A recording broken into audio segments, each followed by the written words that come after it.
In this course, we're going to learn the React fundamentals in just 1 hour. We'll start out by learning what is React and why so many people use it. We'll then learn the key concepts. After that, we'll learn some new features that are often used in React from JavaScript. Then we'll do a demo application. It'll be a to-do app, and I know that sounds cliche or kind of lame, but trust me, it is definitely the best way to understand the fundamentals. And then we'll kind of explain what you should learn next and how to further your knowledge. In this section, we're going to give a brief overview of what is React and why we use it. So React is a client-side or front-end framework developed by Facebook. It is only concerned with the presentation layer, so what the viewer actually is seeing. It's based in JavaScript, or you can use TypeScript, and it helps you develop fast, modern, and manageable projects through a component-based architecture. There's a concept of a virtual DOM, which you don't have to worry too much about. It's a little bit confusing, but basically you tell React what you want it to render, and it finds the most efficient, fastest ways to render that on the client's browser. So here's React's website. You can see here the component-based architecture is a big factor of it. A declarative approach where you tell React, hey, this is what I want you to render. And like I said, it renders it in the fastest way. And then you can learn once and write everywhere. So it's really nice because there's something called React Native as well, which allows you to develop mobile apps using a very similar programming style as the React applications. In this section, we're going to explain why so many companies choose to React.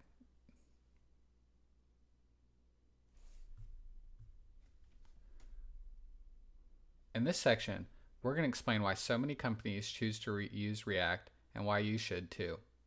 React is really easy to understand and maintain. It's very performant. There's a huge ecosystem of people who are building components and plugins and libraries that help your React application function. So for example, this is a calendar component provided by Airbnb that you can use for free to simply add a calendar component to your application. Or there's components for adding Google Maps very easily, adding form controls, anything of that nature. And trust me when I say that ecosystem is huge. Also, if you have almost any issue, there's probably going to be a Stack Overflow thread for it with an answer of how to resolve your issue. And it's used by very many major companies like Facebook, Airbnb, ESPN, etc.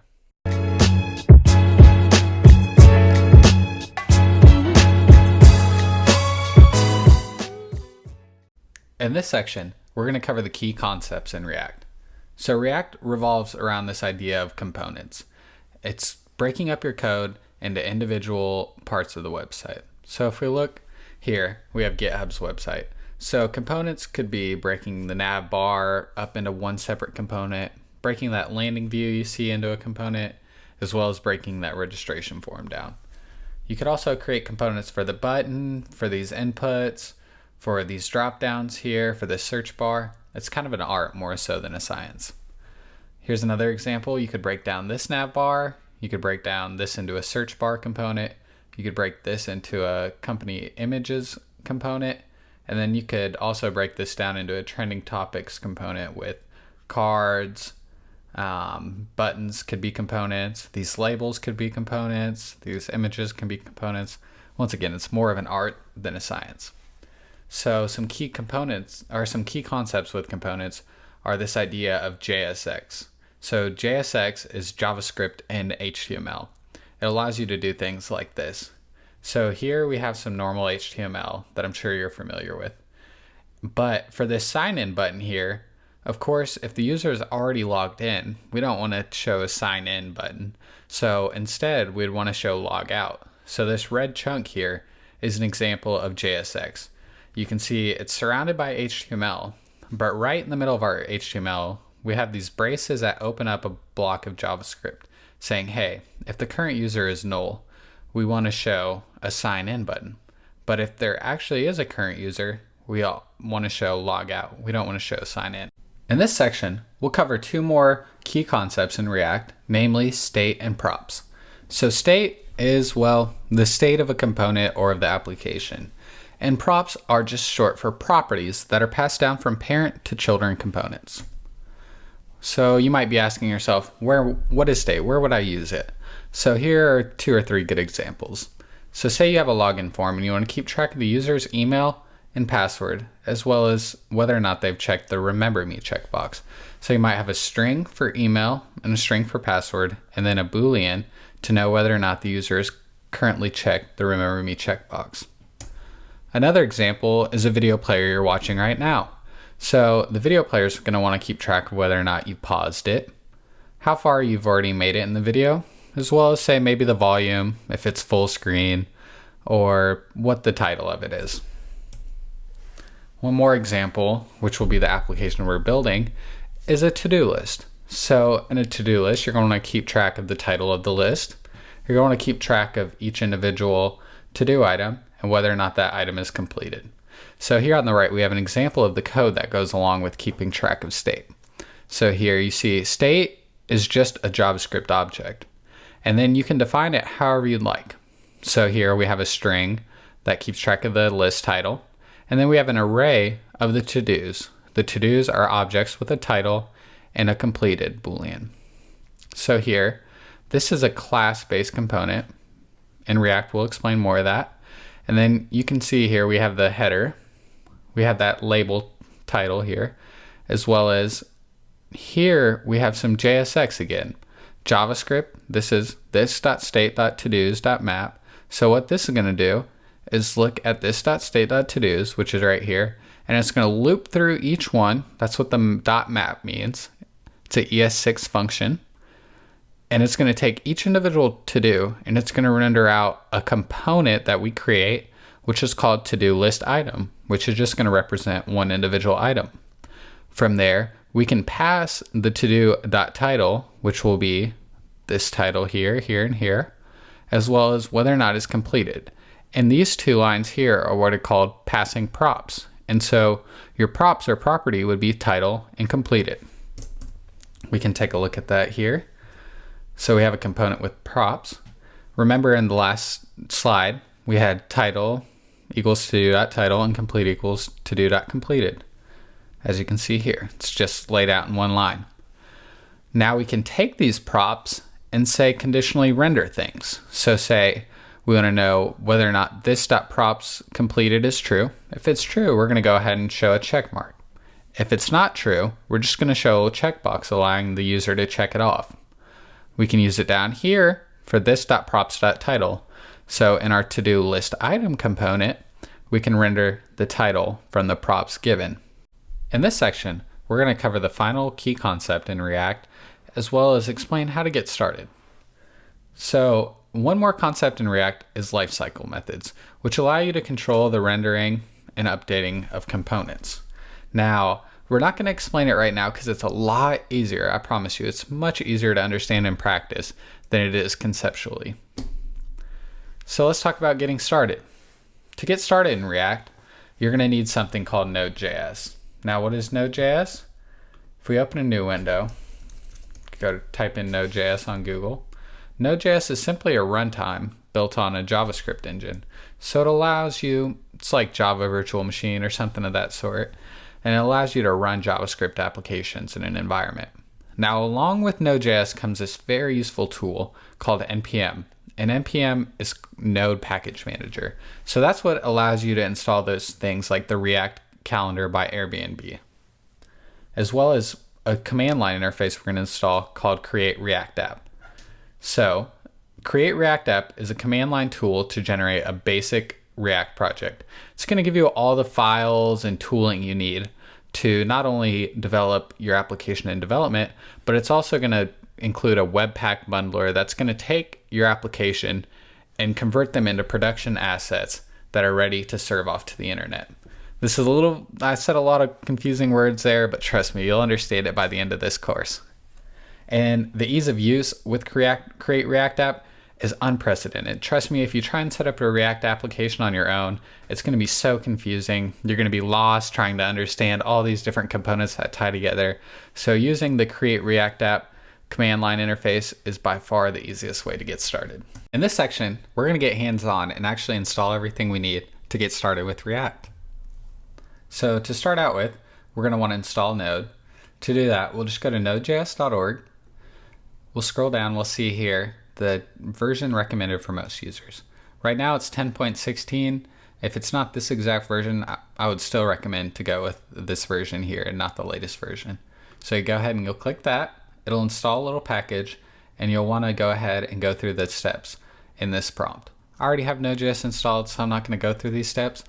But if you have any issues, I would encourage you to just look on Google. There's probably going to be a quick answer or comment, or make a comment in the comments, and I'll try and help out. After you get Node installed and you go through those steps, you're going to want to go ahead and run this command here. Node gives you this npm command, this Node Package Manager command, and it's going to allow you to install this new command line interface called Create React App. And this -G flag just means global, so it's going to install it globally on your computer. Now we'll go ahead, we'll type the command in, npm install create react app -g, and it has to be this exact typing. And you might be wondering where that's coming from. If you just Google create react app, it'll take you to this page here. So this is a repository that you're installing by running npm install. So we'll go ahead and we'll run that.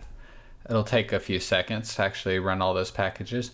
If you get this permission denied error, that means you need to run it as a super user. So we'll run sudo npm install and just the same exact command, create react app -g.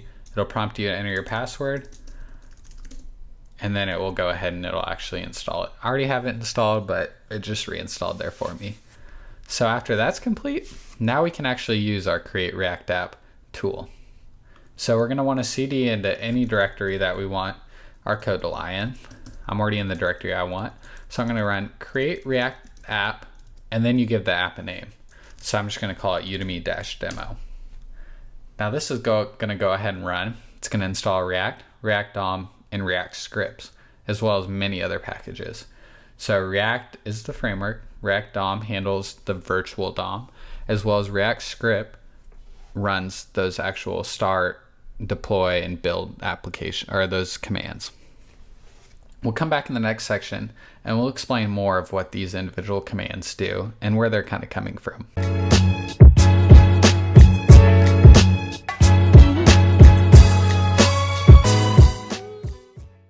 In this section, we're going to cover how you actually get your React application running and what all these commands mean, as well as where they come from. So to get started, I love using Visual Studio Code. There's no promotion here. It's just free and lightweight and really easy to use editor that comes with a lot of extensions that help out. And I encourage you to download it if you don't already have a code editor of choice. Just Google Visual Studio Code, go to their website, and you'll see it's free to download. You can also use Atom or Sublime or whatever your text editor of choice is. So I'm going to go ahead, open code, and then from there, I'm going to go ahead and find my package. And I'm going to open it. So now here, I can see the layout of a React project.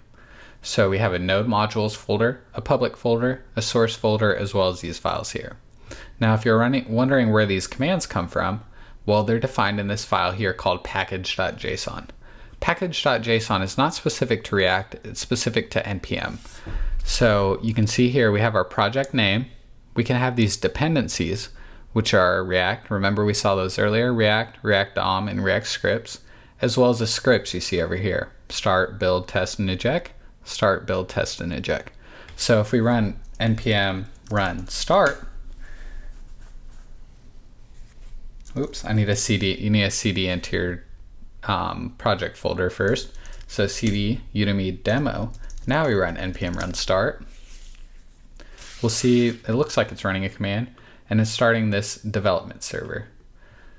Let me minimize these other tabs for you.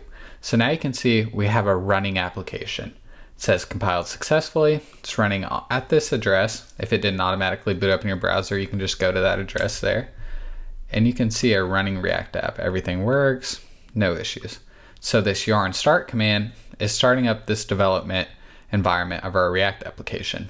If we run npm run build, that's going to go ahead and build static production assets for our application. So the difference between start and build is start is running a server that's dynamically ready to change. If you make a change in your code, so say we go to this website or to this file here, and instead of edit, we say, hey, it'll change automatically.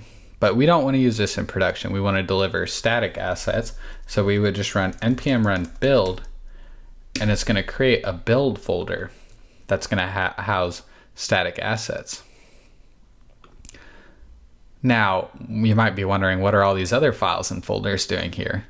Okay, let's go through some of them. These files here are app.js is usually what people use as the main sort of component for their application, kind of a wrapper component. And then index.js is the entry point to your application, just kind of like index.html, but for React to know, hey, this is what I need to render, and then it'll actually render this app based on this component here. This public folder houses an HTML file that has kind of some basic information. If you don't have JavaScript in your environment, it'll show you an error message. And then node modules are all these packages that are installed by npm, and they're dependencies of, say, React. So this is really nice because look at all this code you're avoiding having to run by using React. Now in the next section, we're going to delete the files right here, and then we're going to start from scratch, and we're going to build a demo application. In this section, I'm going to quickly brush up on a few new features in JavaScript that might be unfamiliar if you came from a previous version. So here in the first bullet, we can see, you might remember variables are declared like this, var name equals Austin. But in the new JavaScript ES6 syntax, we now have two new keywords, let and const. So let refers to a variable that may change its context. So say point scored or something of that nature. Const refers to a variable that will never change in the runtime. So say something maybe like a primary color or something of that nature. And then another feature is class-based components. So now in ES6 JavaScript, you can write files as classes instead of just const with a return. And then one thing to notice is the this keyword, if you're familiar with it. Well, if not, don't worry, we'll go over it later. But it depends on how it's called in the class, unlike many other languages. And one other new feature that you might see a lot of is arrow functions. So arrow functions are taking the previous way of writing a function like this, where you just have add with parameters and two different numbers, and you return a plus b. And an arrow function, you can define that in this sort of manner, and it does the same exact thing. In this section, we're going to actually get started building our React application. Like I said, we're going to start out by deleting all these files so you don't wonder where they're all coming from. When you're building a React application, you're going to spend the majority of your time working with this source directory. Let's go ahead and delete and move these files to the trash. Next, we're going to want to build every React project basically starts with two files, an index.js as well as an app.js. Index needs to be named index.js, but app.js can have any name you choose. We'll explain more why in a minute. Next, we're going to start by importing some classes.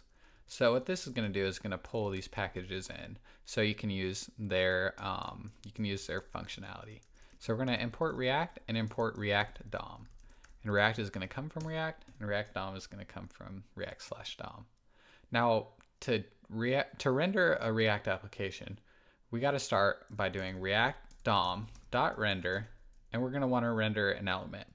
So let's just start out by saying div, hey, we're working with React. And this function is going to take one more parameter. It's going to take one called document, or it's going to take the root node of your application, which is going to be defined in your index.html. So you can see this ID right here is root. So we're going to run document.getElementById root. Now if we save this, I'm just going to fancy it up a little bit so it's easier to read. And then we run yarn start.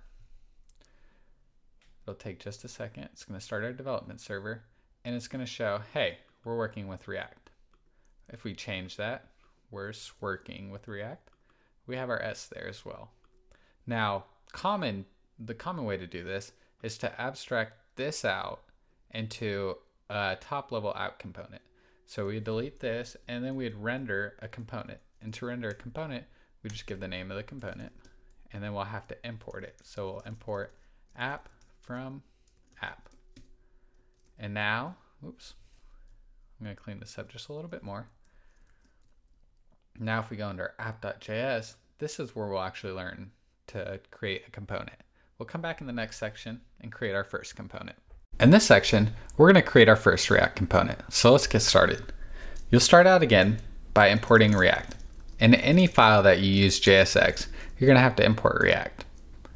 From there, we're going to go ahead and create a class. To do that, we'll define the class keyword. We'll give it a name, call it app, and we're going to extend react.component. Now this is going to give this class all the features of React and let React control how it renders. To actually render something in a class component, we'll want to create the render function. By extending react.component, this render function is sent to React, and then it knows what to render. We'll then want to return what we want to be rendered. So we can say we created our first component. And from there, you're going to want to export that class. So export default app. Now if we save, we see, hey, we created our first component. That's awesome, right? Now we'll come back in the next section and we'll get started building a to-do app. Before we get started building our application, I'm going to show you one other way that you can define components in React. So the first example we did was with the class-based component. That's a new feature as of ES6, but we can also define components in a different way. To do this, we'll define it as a const.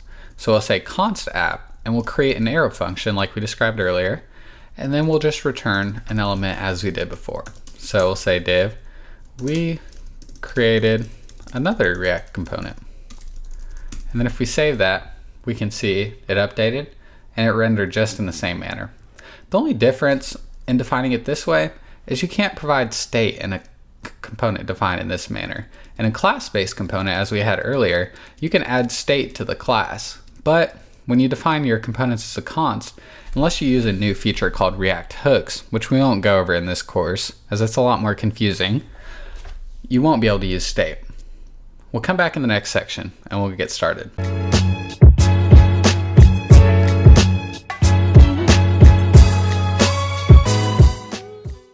Section, we're going to get started creating our to-do list component. So to do that, we'll go into our source folder and we'll click create a new file. We'll call that to-do-list.js. Now in here, we're going to do the same thing as we did before. We're going to start by importing React from React, and then we're going to create a class-based component because we'll need state here. So we'll say class to-do list extends react.component, and we're going to create a render function. One quick note is instead of exporting the file at the bottom, you can also just export default here. So now we're going to go ahead and we're going to return. Let's just go ahead and return some text so we know that the component is rendering properly. We'll say to-do list. Now, to actually render this component, we're going to have to go into our app file and create a component here. Say to-do list. Now we can go ahead and import it up at the top. Import to-do list from /to-do list. Now if we save this and we go ahead and look, we have our to-do list rendering. Now we can do the same thing to render a to-do list item, say to-do list item.js, and then we'll import React again from React. And then let's just define this one as a const. Let's say const to-do list item equals, and we're going to return a div saying to-do list item. Now if we go back to our to-do list, in a typical to-do list, you're going to have multiple to-do list items, right? So we're just going to render that, maybe say 3 times. And then we'll have to go ahead, come up to the top, and import that from to-do list item. Now if we go ahead and save that, oh, we have a little bit of an error. We forgot to export it. If you ever see this error, that just means you forgot to export it. So we can say export default to-do list item. Now you can see here, we have 3 to-do list items. We'll come back in the next section. We'll style it up a little bit, and then we'll start to add some functionality. In this section, I'm going to show you a few of the common ways to incorporate styling into your React application. Now recall, we're just rendering regular HTML elements, so we're still using CSS to define our styles. One of the most common ways is just using regular CSS classes. So you can do that just as you would with the normal HTML application. You can also use inline styles, but those are generally recommended to avoid. And then you can also use what's called CSS in JS, which is usually provided by third-party libraries, such as style components, which is one we'll go over, as well as CSS modules. But I really recommend styled components if you want to use one of those, because it's definitely really good. Now let's take a look at how you'd use regular CSS classes. So you just define the class name as you normally would. So we could say maybe to-do list, and then you'll go ahead and you'll create a CSS file just like you normally would. So if we go new file, say styles.css, now we can go ahead and create a class to-do, what did we call it? To-do-list. And then we could add, say, a background color of red. And we'll define them just like we would a regular CSS file, so we don't need those quotes. And then now, if we go to our application, it's not going to show, but we'll have to import that file. And notice import syntax is going to be slightly different. So we're going to import without a named import here. We're just going to import styles.css. Now if we go ahead and save that, we should see a red background. In this section, we're going to do a little bit of cleanup, install our component just a little bit more, but we don't want to focus too much on that, as that's not really a core component of React. But let's go ahead, let's get rid of this red background, as that doesn't look that great. And let's just go ahead and add a text align center that will center all of our content. Oops, text dash align. Now we can see our content centered in our to-do list. Let's go to our app and let's get rid of this. We created our first component. We can delete that, and we can also delete these surrounding divs. Now if we go to our to-do list, we can't see it that well, but let's add a h2. So let's make this to-do list item a header. Let's go ahead and add a label saying title. We want to be able to display the title. Let's add an input and placeholder, enter title, as well as let me capitalize this, and let's also add a type of text. Now if we save that, we'll see our updated title and text. Let's add a little break here so we can kind of see that a little better. And then down below our to-do list items, let's add a button, or let's add another input with a placeholder of to-do item name and type of text as well. And then let's add a button to add that item to our list. So add item to list. Let's take a look at that. And that looks good enough. It doesn't look great, but we want to focus more on the core concepts of React. So we'll come back in the next section, or actually let's first delete these to-do list items as well. And then we'll come back in the next section and we'll take a look at using some JSX to actually render our to-do list items. Let me add one more break here so that doesn't line up like that. Okay, we'll come back in the next section. In this section, we're going to go ahead and add some state to our application. Let's get started. To add state to our application, we're either going to define it in this way as state as an object like this, or if we want to, we can also define it with a constructor. And inside the constructor, we'll have to call this.state. And then we can define it here. The easier syntax, I think, is just to use state as an object like this, unless you need to use a constructor. And we'll go ahead and we'll add a list title. And then we'll add to-do items. Let's start hard coding a couple in there just so we can get something to render. Let's give it a title of go jogging and completed as false. And then let's add a title of run on the beach and completed, maybe say true. Let's give our list title an actual title. Hey, I'm the title. Oh, we have these single quotes. We need double quotes. Hey, I'm the title if we're going to use a single quote inside.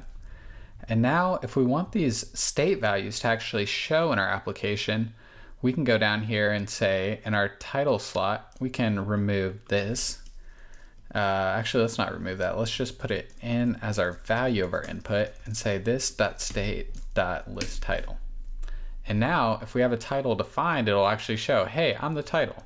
If this string is empty, there'll just be a placeholder for the user to actually enter the title.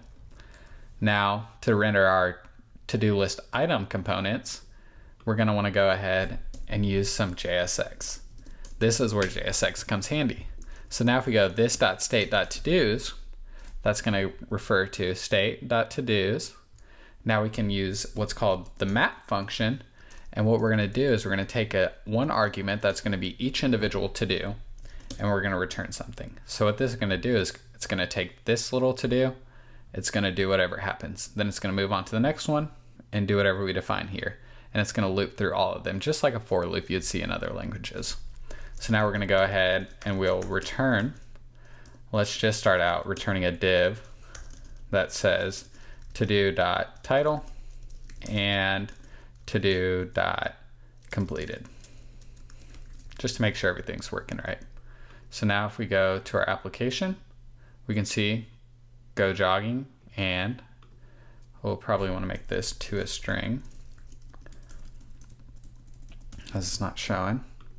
So now go jogging and false, which is what we defined up here, go jogging, false, and run on the beach and true, run on the beach and true. So now we can get rid of this block here, and we can, for each to-do item, we're going to want to return a to-do list item component. So now if we save that, we see we have our to-do list item, to-do list item.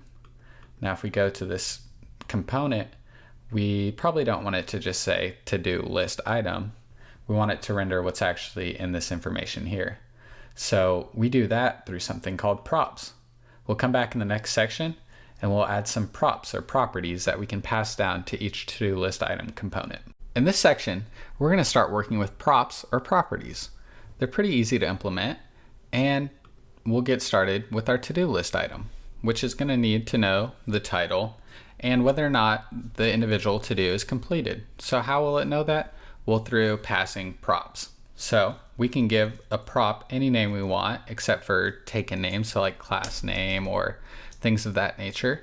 So we could call it to-do underscore title, or we could call it to just title, which is what I'll do.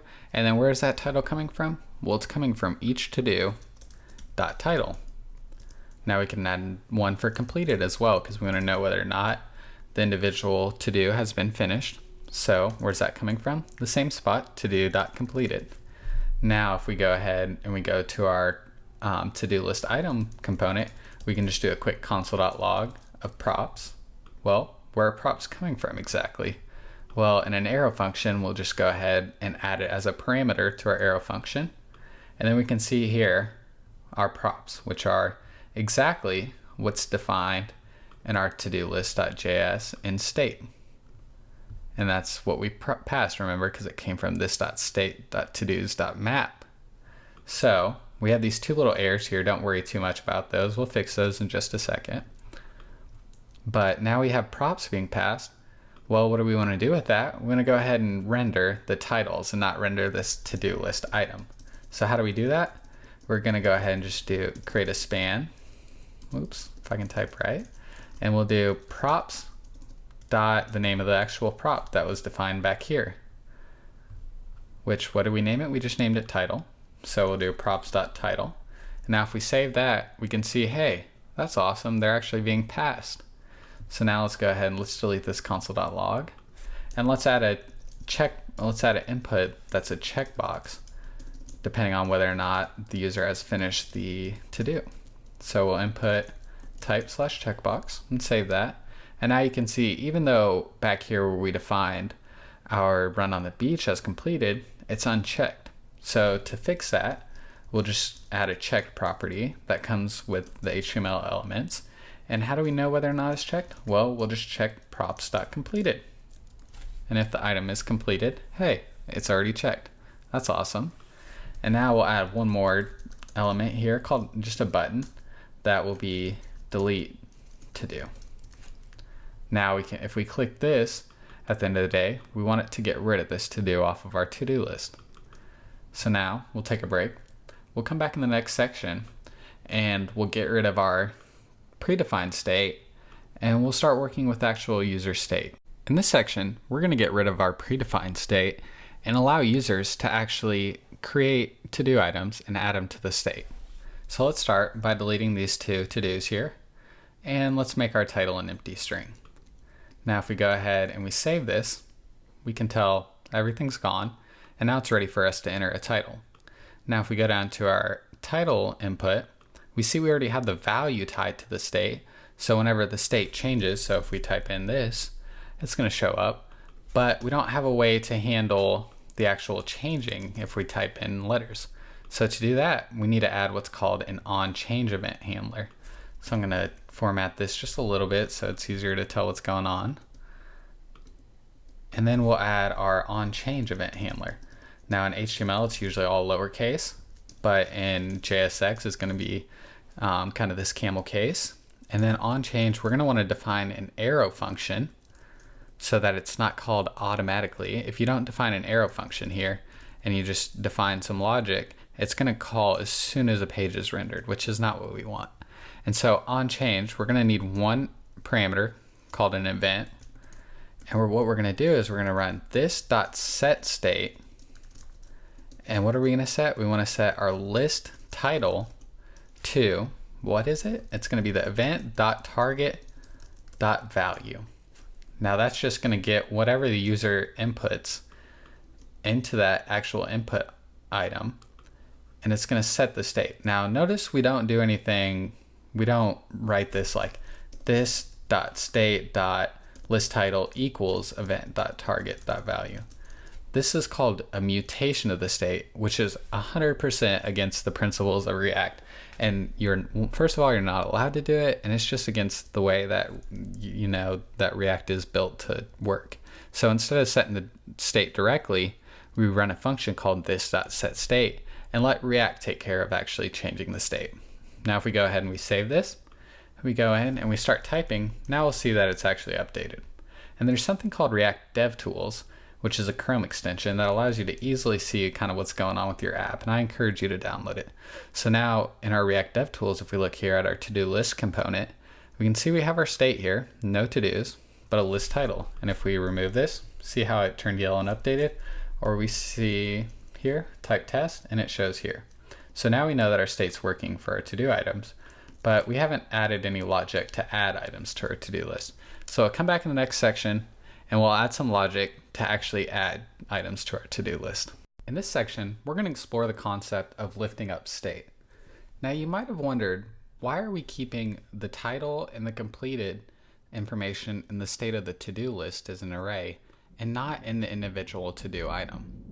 Well, the reason for this is because if we want to add an item to our to-do list or remove one, we wouldn't be able to render them here in this fashion if we had the information stored in the to-do list items, and it just simply wouldn't work out. So what we're doing here is kind of this idea of lifting up state.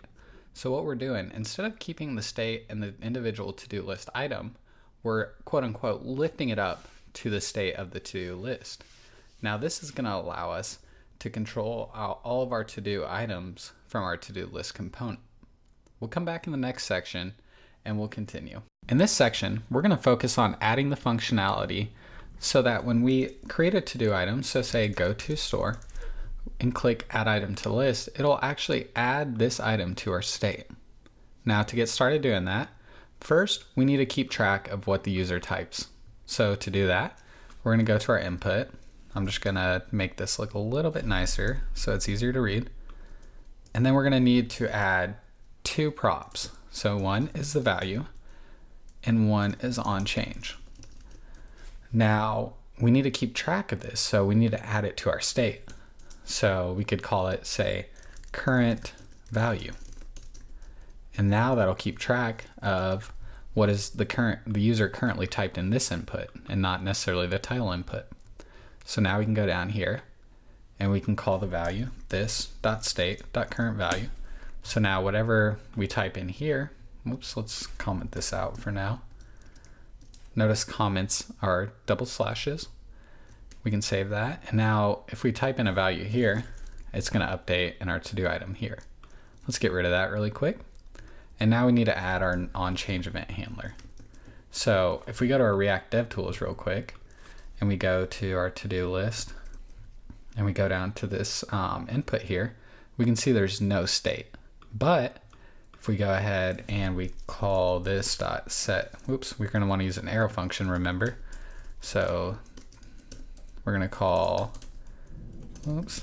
this dot set state. And what are we going to want to set? Well, we're going to want to set the current value. What do we want to set it to? Just like before, how we had the event parameter. It's going to be the same idea. We're going to add an event parameter here. And the same thing we're going to do, event.target.value. And that's going to pull the value off.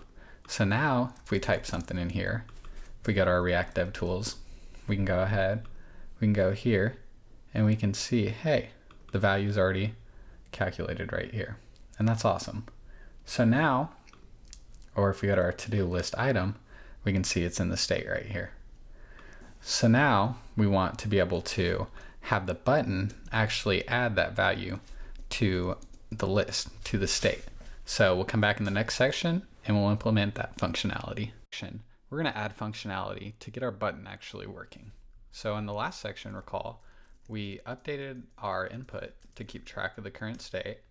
And now when we click the add item to list, we want it to actually add that item to our state. So how are we going to do that? We're going to add an onClick handler. So instead of onChange, it's onClick. And now we're going to use an arrow function once again, but this time we're going to set state to, we're going to call, what do we want to set? We want to set our to-dos to have this new item. Now, if we just set it like this and we say to-dos is equal to an array with a title of this.state.current value and completed as false, let's take a look at what this does. We can go ahead and say test1, add item to list. Okay, that looks good. That doesn't look like too big of an issue. If we go to our state on our to-do list, looks promising. Now if we add a test2, oh, what just happened? We lost our test1. Well, that's because we're setting our state to just this.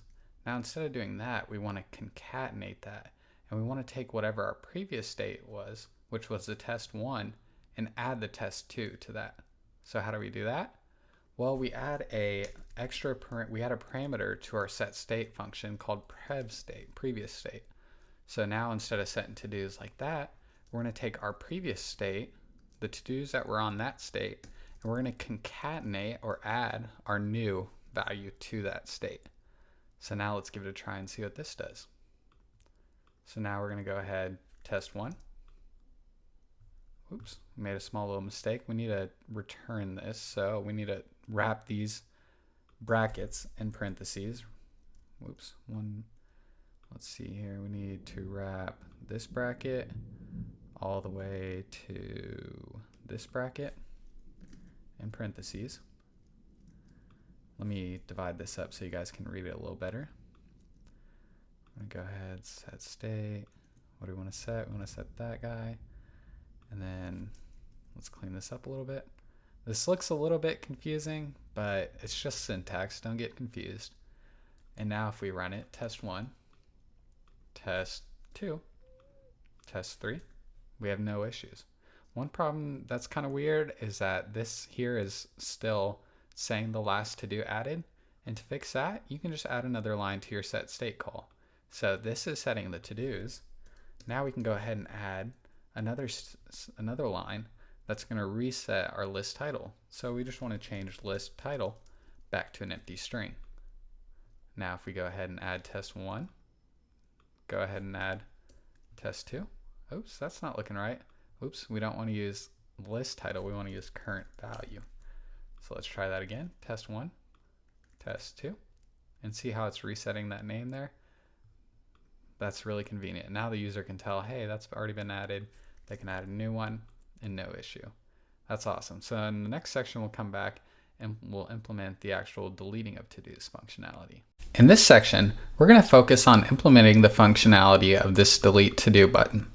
Now, one small thing we're going to have to think about is that our state containing the information about each individual to-do is stored in an array in the state of the to-do list component. But the button that actually deletes the to-do is going to be located in the to-do list item component. So what we're going to need to do here is create an on-click handler that is going to take props, and that prop is going to be a function we create here in the to-do list component that actually modifies this component's state. Sounds a little confusing, but you'll understand by the end of this video. So let's create a function here called delete to do by index. So we could delete to do by the name of the to do, but the issue then becomes if we have multiple to dos with the same name, then once we click delete to do, it's going to delete both of them. So instead, we're just going to use index, and we're going to need that index anyways to take care of this error here. So let's go ahead and take care of that error. To do that, we're going to go to our to-dos map, and we're going to add a parameter. Make sure to add the parentheses, and then we're going to add a parameter called index. This is provided by the map function. This is a ES6 function, remember. So now we can go ahead and provide what's called a key, and that key is just going to be the index. That'll get rid of that error that we had before. So now if we add multiple items, we see we don't have the error. We'll take care of this one in a future video. So now that we have that taken care of, we're going to want to pass this function down as props to our to-do list item so we can call it in the on-click handler of the delete to do button. Now, one thing you'll have to look at is in React, there's multiple ways to pass functions through components. You can do it in a syntax like this. You can also do it in syntax like this, as well as this. Now, supposedly the best way to do it is here where you're defining it in this sort of manner and you're binding it to the class. So let's start with that. We'll go to our to-do list component, and we're going to have to switch this state to be inside of a constructor. So let's create a constructor, and we're going to want to go ahead and call super here. Now, instead of just state, we're going to have to call this.state. If you ever see props in the parameters of the constructor and the super, the only time you need to do that is if you're using props within the constructor. Since we're not doing that, we don't really need to do that, but we still do need to call super. Now, to bind that function to our class, as you can see here, all we have to do is call this dot the function name is equal to this dot the function name dot bind. So we can do this dot delete to do by index, and I'm just going to copy that. It's going to equal that dot bind this. So it's the same syntax no matter the function. You just change this to a different name. And now in our to-do list item here, we're going to go ahead and pass that as props. So we'll just give it the same function name. You could change this to something different if you wanted, but then you just call this dot and then the name of the actual function. So delete to do by index. Now if we go down into our to-do list item component, to call this, we'll just run props dot delete the name of our function. So it'll be delete to do by index. Now we don't have the index passed anywhere in here, so we're going to need to go ahead and pass another prop that's going to be the index. So let's pass index. Let me go ahead and make this look a little bit nicer. So now you can read it. So now we have the index passed as a prop. So now we can go ahead and add this here as props.index. So here's the function we called. Here's the index we passed. Now let's just add a console.log to make sure everything's going as planned. Oops. Sorry guys. We'll say index.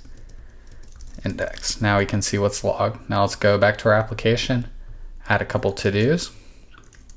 Notice that that actual error message is gone. And now if we click delete to do, we should expect to see the number of the item in our array, which we do, index 1, index 2, index 0. So we'll come back in the next section and we're going to implement the actual changing of the state. We're going to actually implement the delete to do functionality. Let's get started. So now we have our function. Let's go ahead and delete this log. We don't necessarily need that any longer. and we're going to go ahead and we're changing the state. So we're going to call this .setState. And now we're going to want to make use of our previous state because we want to know we want to know the array of to-dos, and we don't want to start from scratch. And remember, we want those parentheses around there so we know it's being returned. Let me clean this up so you have a little bit of a better idea of what's going on. Okay, so now we're returning an object as the state. And what do we want to return? Well, we want to edit the to-dos. Now recall, if we just add one thing to the set state here, it's not going to modify any of the rest of the state. If we wanted to also modify the list title, we'd have to include it here. So now, what are we going to want to set? Well, we want our to-dos to be everything that was in the previous state, except for the one item in the array that we clicked delete on. So to do that, we're going to make use of a function called slice, and we're going to make use of something called a spread operator. I encourage you to read more about these online, but I'll give you a brief overview. So what we're going to do is we're going to run, this is what a spread operator does. We do 1, 2, 3 dots, and we'll do prev state dot to-dos.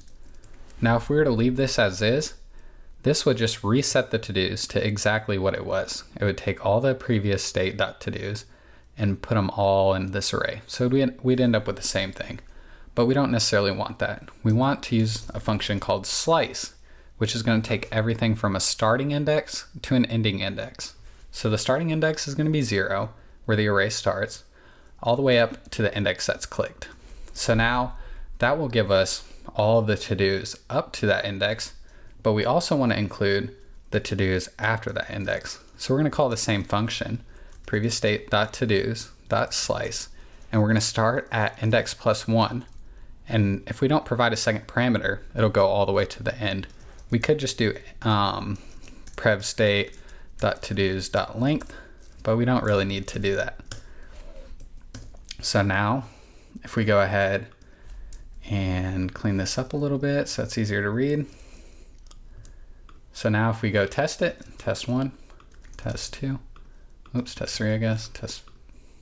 Now if we delete a to-do, you see it's actually working. That's awesome. And they're gone if we refresh the page.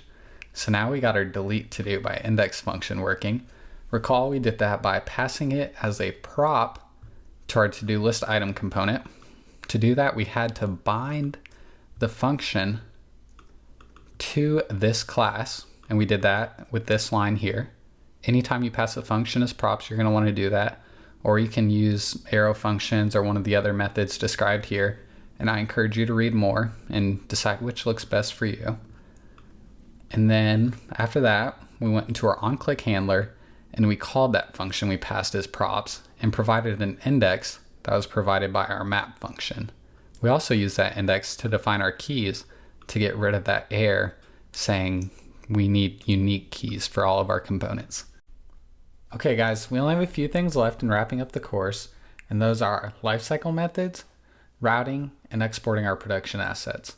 So component did mount is an example of a lifecycle method, and we'll go ahead and show you how you can apply that lifecycle method to give you an idea of how they work. Then I'll also provide a file giving you good ideas of where to go after this course to understand more aspects of the web development process, such as backends, databases, authentication, things of that sort. So let's get started with the lifecycle. So there's 3 stages to a component's lifecycle, and those are mounting, unmounting, and updating. Kind of said those out of order, but mounting is when, remember the concept we talked about with the virtual DOM at the beginning of this course. Mounting is taking those elements and adding them to the actual DOM of the client's browser. Updating is in response to a props or state update, causing the component to re-render. And then unmounting is removing that component from the DOM. So say you change pages or something of that nature. Within those stages, there's a few different lifecycle methods. There's more than are shown here, as you can see in the second diagram, but these are the main ones you'll use. Component did mount is used for fetching data from APIs or websites. Component did update is not called a lot, but a decent amount. So say you wanted to automatically upload a file as soon as a user adds it to the page, you could do that within this lifecycle method. And then component unmount. Here's some of the other lifecycle methods, but we're not going to go into detail on those in this course because you don't use them as often. In this section, we're going to learn how to use the component.didMount lifecycle method. We'll use a third-party library called Axios to make a REST API request to this URL here to fetch some information about a to-do. Let's get started. We'll start out by running npm install Axios. A quick side tip, if you ever see yarn is just another package manager for Node, so you can also just run yarn add Axios. It's advised that you use only yarn or npm for your projects, like one per project, because it'll create a yarn.lock or a package lock.json file, and so you only want one of those in your package. So let's implement Axios. We'll start by importing Axios from Axios, and then down here in component.didMount we can run axios.get, and we can put the URL in here. So let's just copy and paste this URL, and then this is a promise, so we need to run the .then and .catch. So if we get an error in our catch statement, we'll just log that error. And if we get a successful request, let's just start by logging that information as well. Okay, if we save that and we go back to our React application, we're gonna have to go ahead and go back and start it.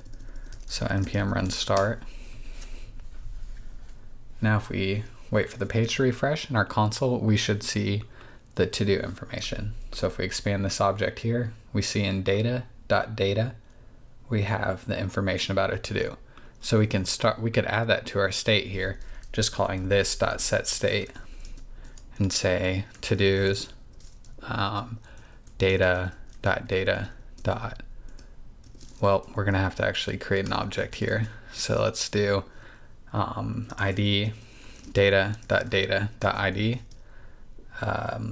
title as data.data.title, and then finally we'll have completed as data.data.completed. Now once we go back here, we see we have that first to do in our actual state, and we can delete that to do if we'd like. In this section, we're going to learn about one more third-party library that'll give us access to some easy to use components and methods to handle routing within React. This library is called React Router. It's not made by Facebook, but it's probably the most widely used package for routing in React.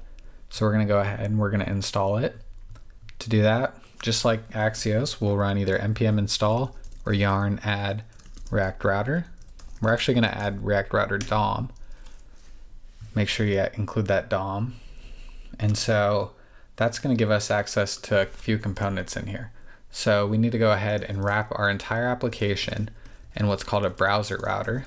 It's going to give our components access to the routing methods and keep a history of our routing. So we're going to import that from React Router DOM. Now we're going to want to wrap our app component in this browser router. To do that, we'll go ahead and just add a browser router here, and then just save that. Now we can go ahead, we can go to our app component, and we can add a few more, we can add links between pages. So to do that, we'll import a component called link. That'll be from the same React Router DOM package. So we'll import link from React Router DOM. Now you see this error here. That's because you're required to return one top level component. So say it could be a div that'll take care of the problem, or React has something called a fragment that won't add an additional DOM node to the browser, which is good. So let's go ahead and add names to the links. So let's say we have our to-do list page, and maybe we have just a profile page. So let's go ahead, we'll add a prop called to. So let's say 2 to-dos, and then here let's do 2 equals profile. And we're going to want to go ahead and add a navigation component. So let's add that. We can define that within the same file if we want. So let's go ahead and do that. And we'll make this an arrow function. So we can just go ahead. If you want to include some logic in an arrow function, you can also just add brackets and then return what you wish to return. So let's return, say, let's move our links into that navigation actually. That's what we want to do. And now if we look at our component, we should have a couple links showing. Oh, we need to start our server. npm run start. And now it should show our navigation component, which contains our 2 links here in between the pages. So it's changing the route up there if you notice, but it's not changing the component. So to do that, we're going to want to add a router, or we're going to want to add routes. So let's go ahead. Routes are easily defined like that. We'll define a path, say /todos, and that will give us, and we need to return a component or provide a component as props, and that component will be, say, to-do list. Now we want to get rid of this one down here, or else it's going to render twice. And now if we're on the, we need to import route, of course. And now see on profile, nothing's showing, but on to-do list, we can see our to-do list. So we need to add another route for /profile, for our profile. So now if we click the profile button, we need to add, well, we have it tied to our to-do list component. So let's go ahead and just add another component and just call it profile. We can add that in the same page as well. So let's say const profile equals, and we'll return just a div saying profile. So now if we change this here, we can see, hey, if we're on profile, we're there or here. Now, once you do more complex routing, you're often going to want to wrap this in a switch component, which will only match the front of the first part of the URL. So say you have /todos /an ID, you can have different pages based on like the subroutes. So we're going to have to import the switch as well. But if you notice now, it's not going to change anything in our application. That's React Router, the basics at least.